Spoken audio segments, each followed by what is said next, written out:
Hello, everybody. Welcome to the Africa for Dummies show. This is our first episode of the year. Thank you, everyone, for rocking with us all this time. Be sure to follow our podcast on all platforms, our Instagram, our social media pages, as well as check out our new documentary called I Fought Hitler in Kenya, which follows a Zambian World War II veteran and tells his story.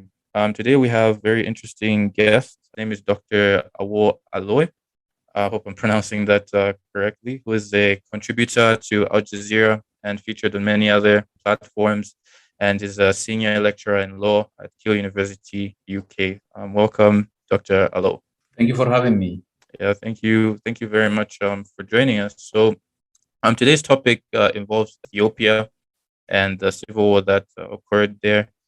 Just for people that are not aware with what's going on over there, could you just let us know what exactly is happening? Because on the news, we just heard there was a civil war, literally the country was almost at the level of splitting. So just for people that are unaware with what's going on, could you just give us a little bit more insight? Thank you for the opportunity.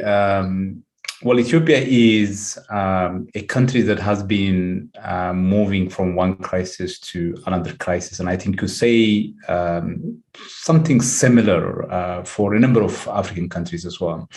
There were times when the country enjoyed significant stability and significant economic growth, but at the same time, significant repression against the political opposition and those who opposed to the government. And over the course of the last 30 or so years since 1991, we had a system that is characterized on the one hand by political stability and significant economic growth, but at the same time, a hugely repressive, highly authoritarian state that relied on various techniques of controlling the population. Now, starting from 2015 up to 2018, there was a relentless popular protest movement, particularly from within the Oromia regional states of the Ethiopian Federation. That movement ultimately succeeded in forcing a change of guard within the government, within the ruling coalition. So as of 2018, April, Ethiopia had a new government. And when this new government came, because it was a government that's ushered into power with significant popular support, there was huge optimism, huge hope that Ethiopia is ultimately taking the right step towards democratization, towards a more inclusive, more egalitarian system of government that is committed to constitutional principles and so on and so forth. So, and I think just as you are hearing a lot of devastation and crisis in relation to Ethiopia today, you might have heard early 2018 a huge amount of very good, very optimistic news in relation to Ethiopia, and that is how the Prime Minister of Ethiopia ended up winning the Nobel Peace Prize. That's how there was this shift in terms of how people saw Ethiopia. Broadly speaking, early 2018, you could say all the way up to the beginning of 2019.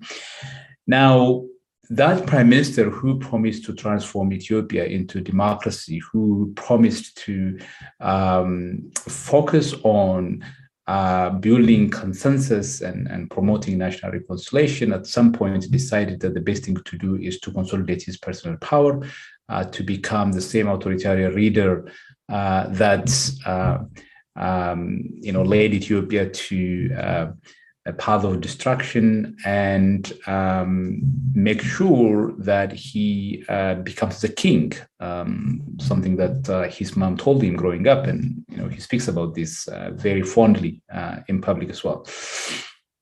So because he wanted to consolidate power, he thought the best way to do that is by dissolving the then ruling party and creating a new party, which he could use as a front to advance his personal agenda. He also needed to postpone the election that was scheduled for August of 2020 at that point.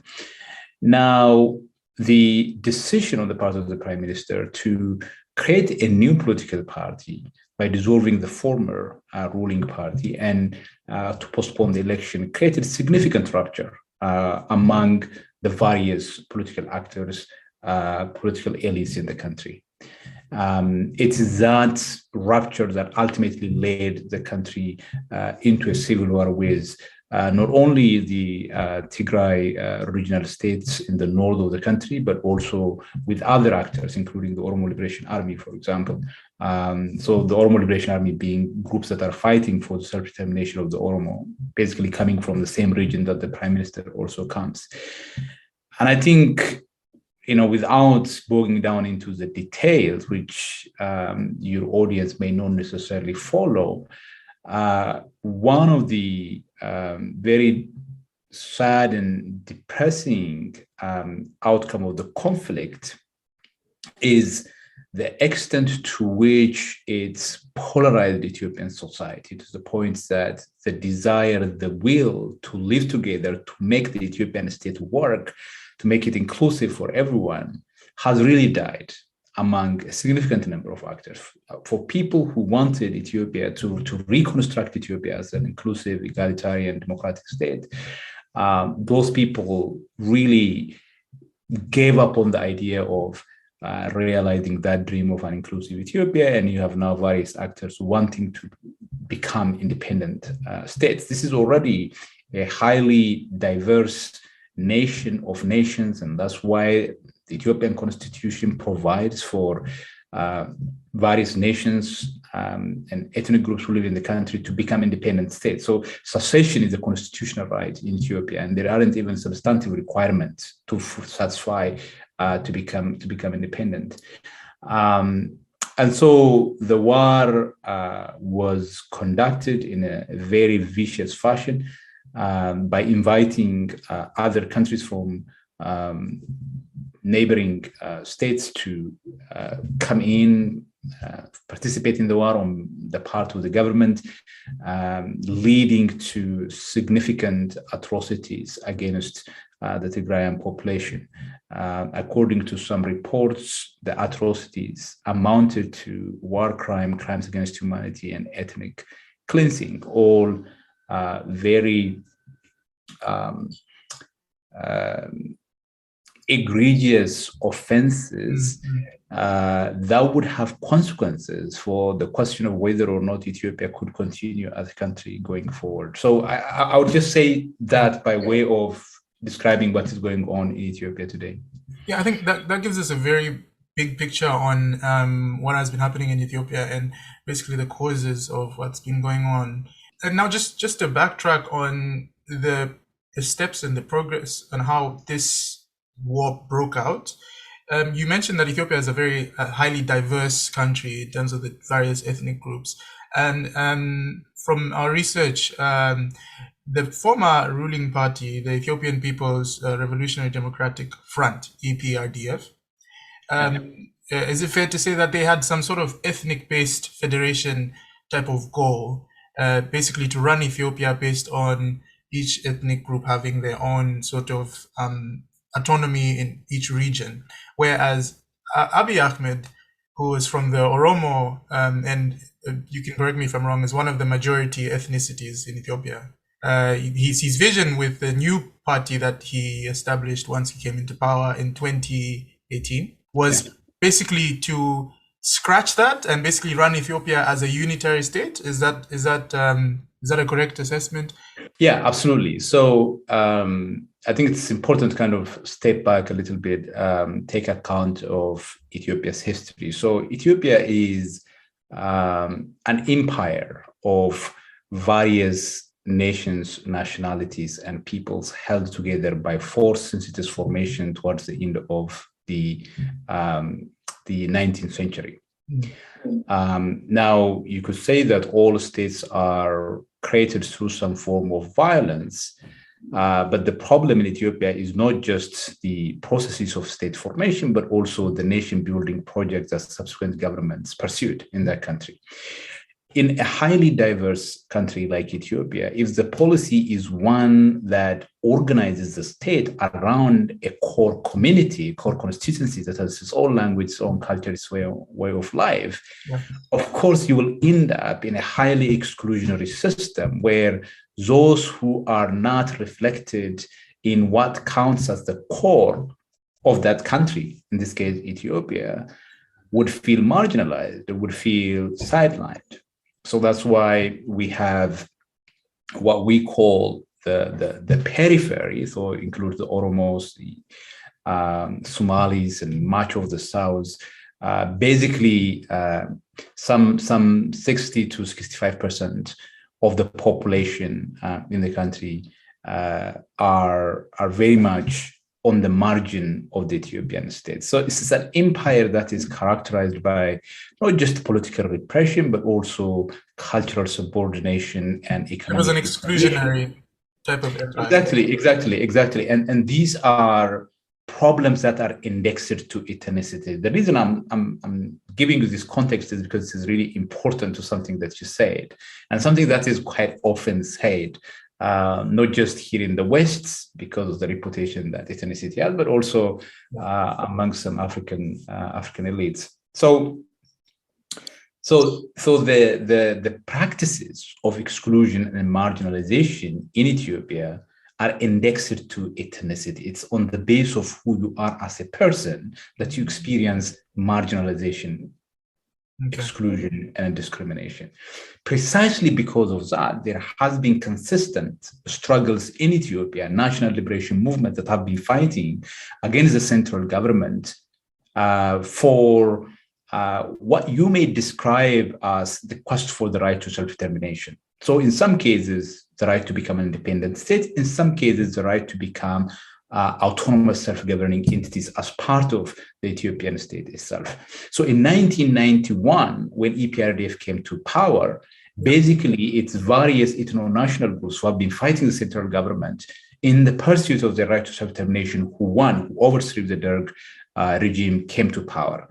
And of course, when just for those listening, the Derg was a communist sort of junta after the exactly. It's a communist. It's a Marxist. It claims to be Marxist, but there is really nothing Marxist about that regime. But it's a military dictatorship that came to power in the 1974 revolution. So it's a revolution that was brought about by a student movement who wanted a democratic change in Ethiopia, hijacked by the military, by a very extreme nationalist military junta. So when the military junta was defeated in 1991, EPRDF came to power. Now, EPRDF, because these are ethnic-based political groupings who were fighting to secure self-determination for their rights, of course, self-determination became central to the way in which Ethiopia is structured and organized. And self-determination became important. The best way, they thought, to organize the states is by way of multinational federalism. So a federal state of multiple nations where ethnic identity becomes an important factor in terms of people's political attachment and belonging. But of course, the Constitution provides for individual rights and other rights, human rights, democratic rights, in exactly the same way as other constitutions provide. The problem with the 1991 political settlement is that the settlement itself, while it is consistent with what the majority of people have been demanding in the country, the process of securing that settlement was not democratic. It was largely dominated by a single political group, that is the Tigray People's Liberation Front, which were militarily the most dominant. Which was essentially the core of the previous EPRDF. Exactly, the core around which the previous regime was constituted, yes. And so because TPLF, representing the Tigrayan people, a minority of around 6-7% of Ethiopian public, the system could not really legitimize itself. Yeah. And operating from a minority base. Exactly. So the way in which they tried to sustain the system that they created and protected their political interest is through political repression, through the exclusion and the marginalization of other groups. So unfortunately, while the principles that are set out in the Constitution are principles that are to the liking of a lot of the national groups in the country, including the Oromos, including the Somalis, the principle did not really apply. So the 2015-2018 protest was essentially about making the Ethiopian Federation work, making the system democratic. It wasn't about scrapping the system and moving to... So it was more like about living up to what they had promised in the first place anyway, rather than... Exactly. Right. It was the demand to hold the system up to its promises.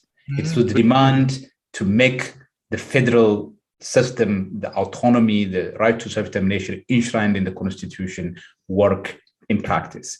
That was what the protest movement was demanding. And of course, the protest movement brought about a change in government. When Abiy Ahmed came to power, he was very much consistent at the beginning with what the protest movement had been asking. But at some point, as I was saying earlier, he realized that the best way to consolidate power is to kind of move away from what existed before and try to reinvent the wheel once again. But it was very clear when he was doing that.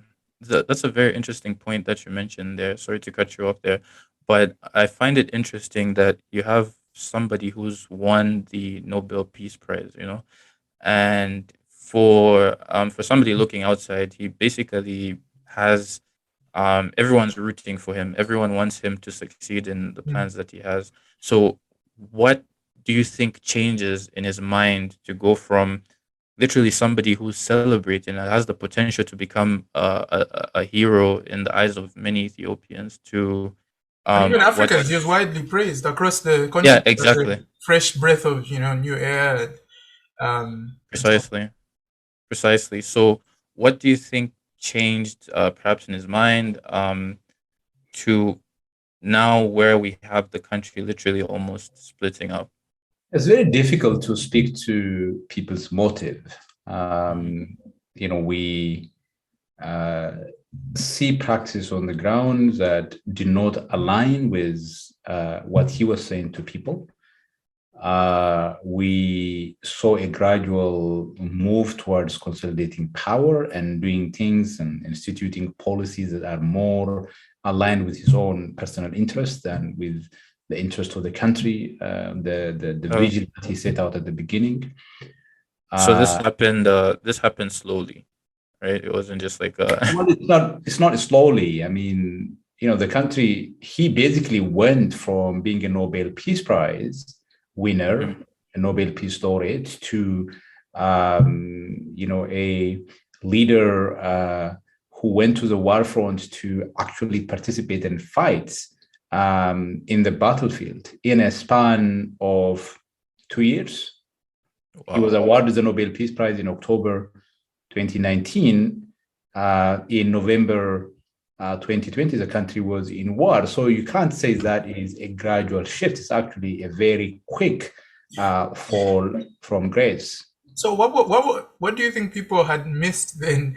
Because it seemed that it was almost like an end of history chapter. That Ethiopia, there's this whole debate about Ethiopia being experiencing rapid economic development, but not necessarily becoming a full-on democracy. It felt like with the coming of Abiy Ahmed, Nobel Peace Prize, all of that was sorted. But then again, I do wonder that the Nobel Peace Prize was given for a war that had lasted for a very long time, but it seems they were not prepared for other tensions that might have been simmering at the time. You mean the Nobel Peace Committee was not prepared? Or perhaps they were not prepared, or they simply were blissfully ignorant. What could they think that they didn't know what was going to happen? Well, I think the criticism, in my view, against the Nobel Committee is a little bit unfair because everybody acts on the basis of what they know at the time they were acting. And at the time, Abiy Ahmed was saying the right kinds of things and doing the right kinds of things on the ground. So yes, he did take some political risks to end the war. Between it's not a war, it's kind of no peace, no war, kind of stalemate between Ethiopia and Eritrea. The fact that the two countries again started talking, families that were splintered again tried to meet up and four lines connected. Those were some pretty hopeful moments in Ethiopia. And I have witnessed that. I've not been there at that time, but it's palpable. You can feel it. And the committee decided on the basis of what they knew, and people who nominated the prime minister nominated him on the basis of what they knew at the moment, at that time. Now, there are people who say that the Nobel Peace Prize emboldened Abiy Ahmed to go to war. I don't share that view. Abiy Ahmed could have gone to war regardless.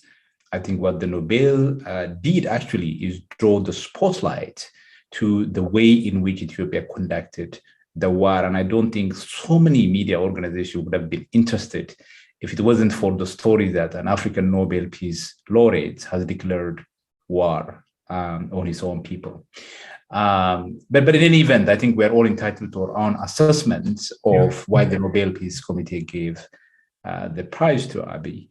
But the key is that it was such a fall from grace in the sense that he was somebody that was widely admired and received significant accolade, and then plunged the country into a civil war that's now, very much put the country on the precipice of explosion or potential disintegration. Yeah, there was a moment last year then when people were preparing for Addis Ababa to be taken over. There was the rhetoric, at least the news, was very. Yeah, so the Tigray Defense Forces, the Oromo Liberation Army, were close to the capital. So TDF was around 140 kilometers from the capital. So that was very close. They basically came all the way from Mekelle, which is about 900 kilometers, and got close to 140.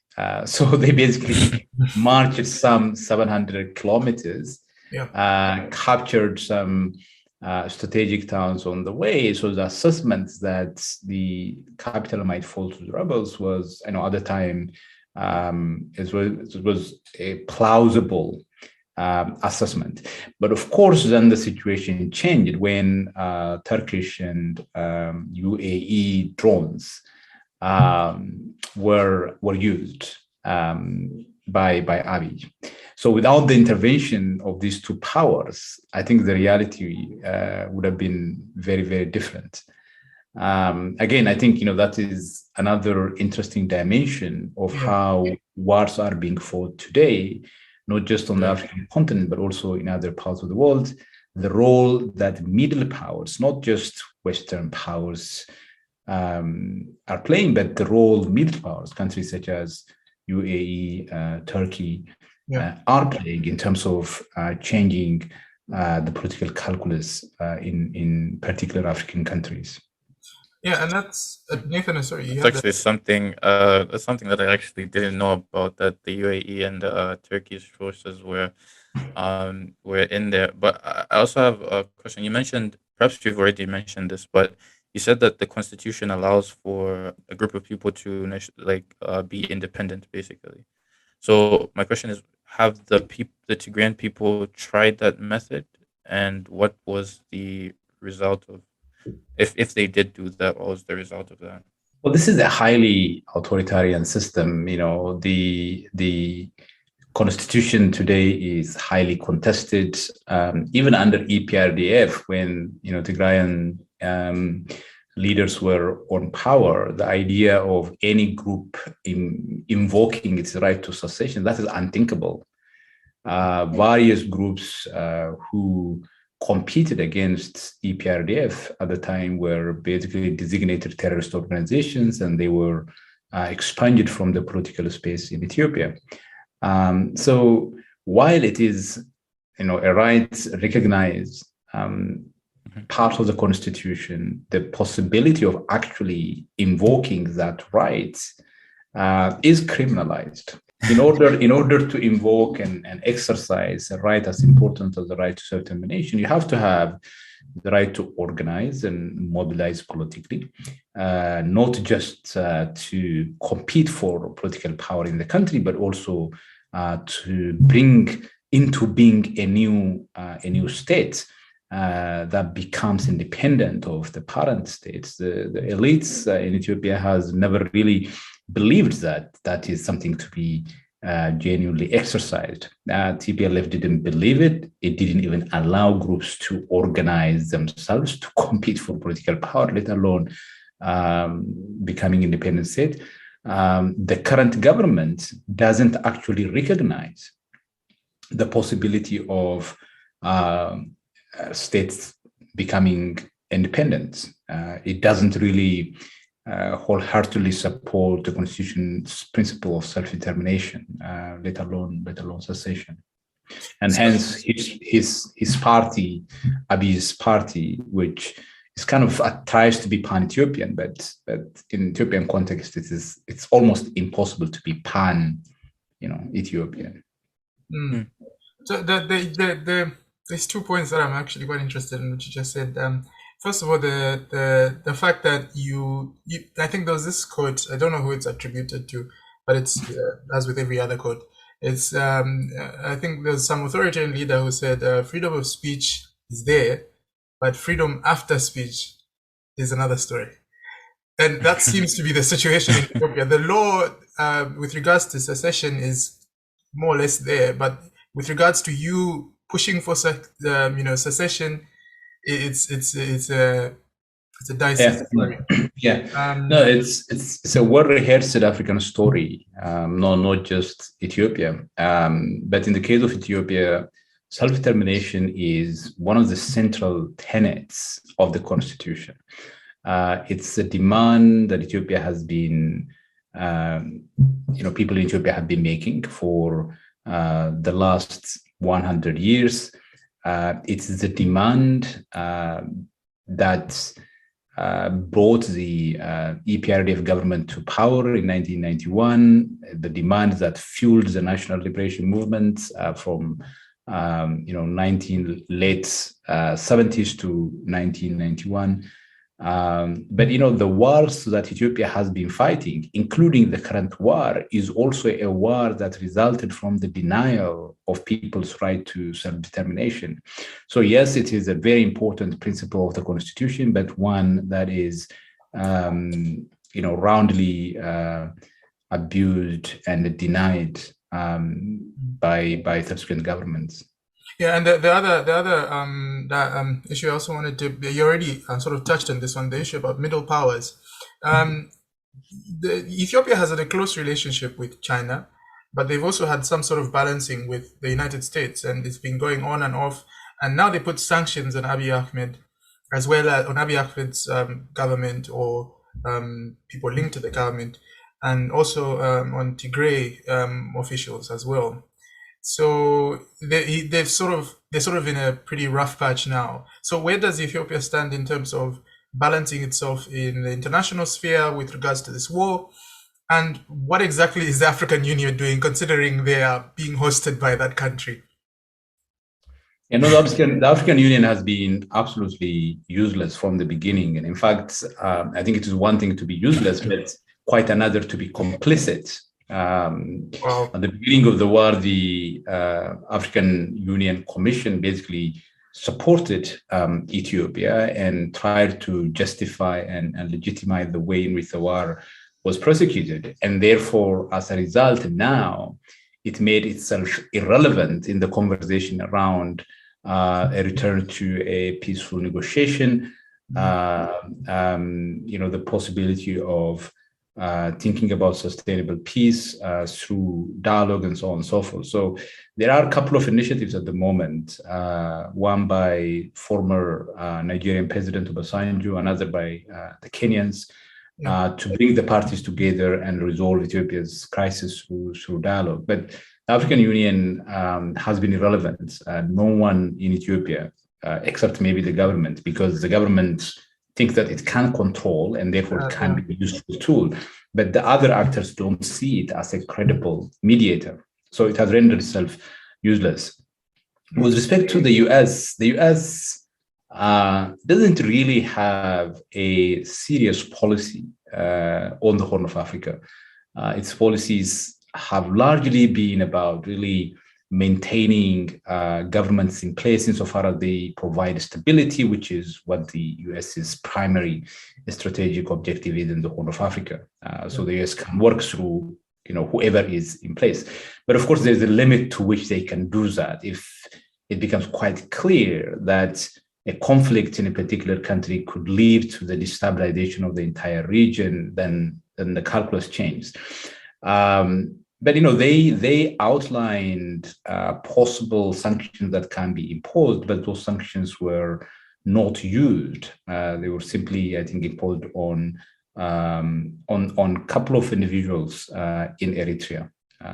It has not been implemented. And there seems to be an international, grassroots, or it looks like grassroots movement, sort of in anger against the US and also Western media.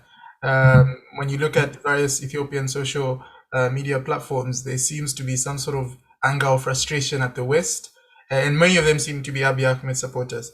What exactly is the Tigray's position when it comes to the US? Is the US good stead with the Tigray position, or the Tigrays are neither here nor there? I think that is a very important point, because it highlights something particularly vicious about this particular constituency that is supporting the war. These are basically pro-war groups, right, who are defending the government's position and using anti-colonial Pan-African narratives to justify and legitimize the war. It can't be more wicked, in the sense that usually Pan-Africanism or anti-imperialist tendencies are tendencies that are progressive, that are egalitarian, that are inclusive, that are about creating a world that is substantively fairer, just, and equal than the one we have now. Yeah.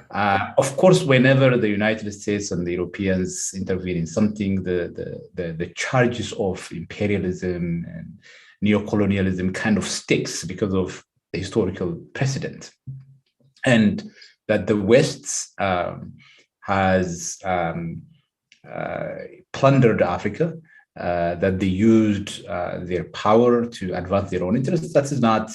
That is not something in doubt, and I don't think most people, even here in the West, would deny that. The way in which it is being used by this particular constituency, by this particular movement, not to bring about the kind of equality, the kind of fairness, the kind of just dispensation that anti-imperialist, decolonial, anti-colonial movements are about, but to actually bring about an ethnic imperialism that is committed to actually annihilating everyone else that is opposed to it. Yeah. So a lot of African people seems to see the Ethiopian state as somewhat, exemplary, as somewhat symbolic of sort of an appeals to Pan-Africanism. Exactly. Now, there are clearly, I think, contributions that Ethiopia has made as a country central to the founding of the Organization of the African Unity, a country that supported the South African liberation movement against apartheid. There were some noteworthy moments that make Ethiopia as a country symbolic. But at the same time, it's a country that is deeply anti-Black. with significantly anti-Black sentiment. And it is this country and this particular group that has been using Pan-African discourses, ideas, anti-imperial notions to basically silence the West from calling on both parties to de-escalate the conflict and so on and so forth. Yeah, I think it's tragic in the sense that a lot of Africans who see Ethiopia as a country who played an important role in the decolonization process were unaware of the political subtleties in Ethiopia, the various groups and the sentiments that these various groups hold, not just towards one another, but also towards other people of black descent. And interestingly, at this particular moment, it's people who are, who claim to have a non-Black origin and non-African origin, who were actually using Pan-African discourses, ideas around Black marginality, for purely political purposes. And if you're asking me what the ultimate aim of this movement, this particular group, is basically to impose what I describe as an ethnic imperialism. These are people who are opposed to the coexistence of diverse groups within the Ethiopian state. And I think I did allude to the fact that Ethiopia is a very diverse country at the beginning, that it is a country of 70 plus different ethnic groups, where 70 plus different languages. This is over or somewhere around 100 million people. This is it's a country of 115 million 115 million people. Yeah. Mm-hmm. And this group, for example, wants to bring about a change in the constitutional setup, because in their view, the current constitution created what they call racism. It's also, a particularly ignorant group that is very much privileged in Ethiopia. People who grow up looking at their language, their culture, their way of life as the Ethiopian way of life, and therefore, for them to be somewhat questioned for these marginal groups to say that we need a system in which we too would have some visibility, some recognition. For them, that is crossing the line, because that privilege is only for them. And interestingly, it is this group that is using Pan-Africanist discourses to impose this ethnic imperialism. Basically, So what is actually seen as more suppose a shift from ethnic federalism is more in practice, from your assessment, is an ethnic imperialism. A different kind of ethnic imperialism. Only that under their proposal, under their vision, it is that one ethnicity, that is Amhara ethnic group, that dominated Ethiopian politics, would become the only visible, the only legitimate identity that becomes the core of Ethiopia's identity. So when Ethiopians talk about an ethnic system, a lot of, when you say Ethiopia, it's a very complex place. There are groups that identify themselves as Ethiopian, who say we should only identify ourselves as Ethiopian, not in terms of our ethnic group. Those are people who are largely Amharic speaking and grew up within that Amhara-dominated political, psychological setup. And therefore, when they say, racism, they are basically referring to an identity-conscious political system that is designed to deal with the historical injustices that existed in the country, and one that is indexed to ethnicity. It is this group that wants to restore the supremacy of the Amhara way of life, the Amhara language and Amhara culture that is now using Pan-Africanist discourses. Oh, that's a huge intersection of different things, and then it's sort of like it goes beyond the veneer. I think that assessment, and then it's actually quite insightful. Yeah, Nathan, you're gonna say something? Yeah, no, I was just gonna say, it sounds like I don't know if I could describe it this way, but it sounds like that idea of Ethiopia isn't necessarily real, because you mentioned that there are these different groups with different aspirations, and maybe correct me if I'm wrong, but they probably have a different way of how they view what the future Ethiopia should look like. So my question is, do you think, and you also mentioned that idea of having like a united Ethiopia with everyone together and everyone basically having like rights and everything like that Sort of an is equal share dying, of the or cake. yeah, an equal share of the cake is dying or is basically dead. So my question is, do you think that there's a way that that dream can come back to life, and all these different uh, parties and ethnicities can come back to the table and shake hands and build a better Ethiopia, essentially?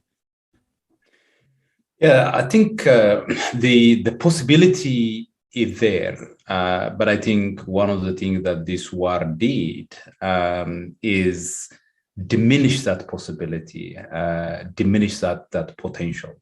The more you resort to violence, the more you minimize people's desire to continue to live together.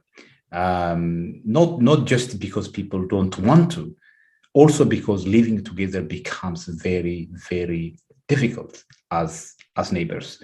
Yes, these communities share land, share so much more than land, but at the current moment, at least between certain groups, the kind of social relation, the social fabric has been ruptured to the point that there is absolutely no desire, at least on the part of the Tigrayans, it seems to me, to continue to be part of the Ethiopian state. Now, it's not clear to me whether the Tigray leadership also looks at the issue in the same way, because there are other more regional factors around the viability of the state. The fact that, for example, Eritrea is now an enemy state, particularly to the Tigrayans, and Eritrea borders Tigray to the north, and Tigrayans are also bordered to the south by the Amharas, who have been bitterly fighting against them. So there are practical issues. So they're sort of sandwiched between their two enemies. Exactly. So they have, their back against the wall, and now, although people want independence, especially at the current moment because of the humanitarian crisis, the siege, and so on and so forth, but the practicalities of whether a viable and credible state is possible at the moment is a huge question.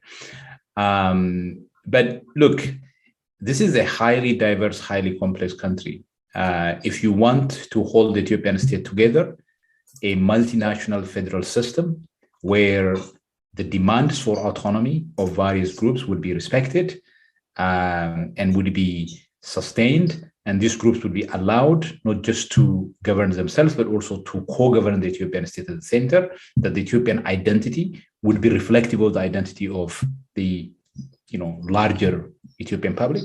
I think federalism allows for that kind of dispensation. The only way Ethiopia can continue to coexist is through such a system, right? Now, from when you look at the current constitutional arrangement, there are areas where both sides could compromise, right?